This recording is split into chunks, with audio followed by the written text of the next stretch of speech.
one little example of how words can create pictures?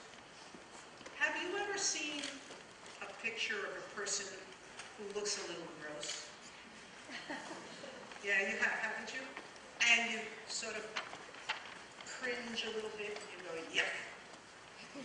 Do you think a bunch of words in a book could make you feel the same way? Yeah? Well, I'm going to give you an example. There's an author called Roald Dahl who described a character called Mr. Twit in his book, The Twits, the story of a very gruesome couple.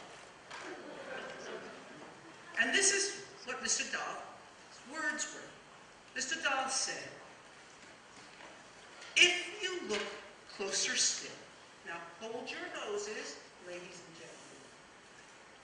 If you peered deep into the mustachioly bristles sticking out over his upper lip, you would probably see much larger objects that had escaped the wipe of his hand. Things that had been there for months and months. Things like a piece of maggoty green cheese, or a moldy old cornflake, or even the slimy tail of a tin sardine. Well, because of this, Mr. Twit never went really hungry. Do you know why? By sticking out his tongue and curling it sideways to explore the hairy jungle around his mouth, he was always able to find a tasty morsel here and there to nibble on. You feel like throwing up a little bit now? You didn't need a picture, did you? That's because there's beauty in books and in words. They let you see and enjoy the world around you, even the gross smelly parts, in a different way. That's why I love books. Books can teach you how to dream. At my public library in Parchester, any of you live in Parchester? No, huh? You've been there? I used to go there because it was the closest public library to where I lived in the projects. In that library, I heard my first Nancy Drew book. And I met that teenage detective who inspired me to become a lawyer and then a judge. I still vividly remember the day my mom took me to the library and I got my very first library card. That card was my passport to the universe. What was the best part? Once I had my library card, I could decide what new world I would explore. I could see any place I wanted to. I could meet any person I wanted to get to know, and get answers to the many questions I tortured my mom and dad about. They loved it when I started going to the library. At least the house was a little more quiet, you know. I could do all of this just by going to the library and finding the right book. And the librarians were wonderful in helping me do that. I hope all of you here are already members of the library. But if you're not, do what I used to do when I was a kid and my mom didn't do something. Mommy, please take me. Mommy, please take me. Mommy, please take me. And then if it gets really bad and she doesn't take you, Mommy and Daddy, you tell them, but you remember Justice Sotomayor told you she did. The library lets you borrow books for free. You can use the computers there. And you can learn so much about the world we live in.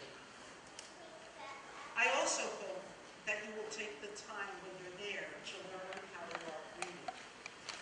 Do you guys know that actors and actresses and singers have to be able to read lines and understand them in order to be movie stars and rock stars?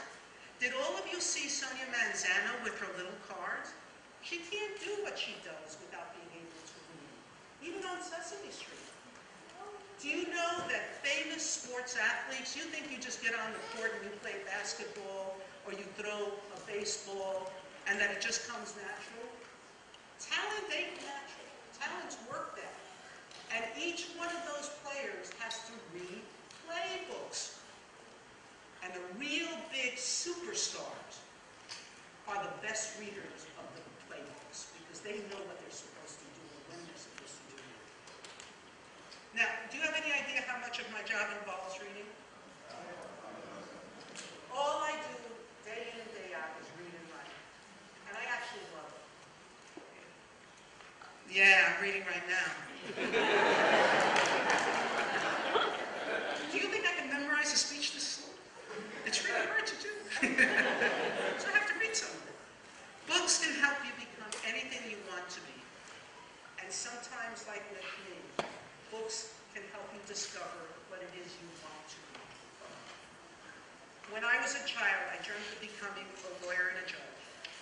I never dreamt about meeting the president or throwing out that first pitch or being a Supreme Court justice. I grew up in the same place as many of you live today. I did many of the things you do and will do in the future. I was just like all of you kids, just as Sonia Manzano was just like you. She grew up here in the Bronx. And all of you, you've heard the message all day long. You can be just like us by having big dreams and working hard. Today has been about learning the importance of art, of education, and of reading. It is also about having fun as you learn and explore the larger world in which we live. I have fun every day because I am still learning every day.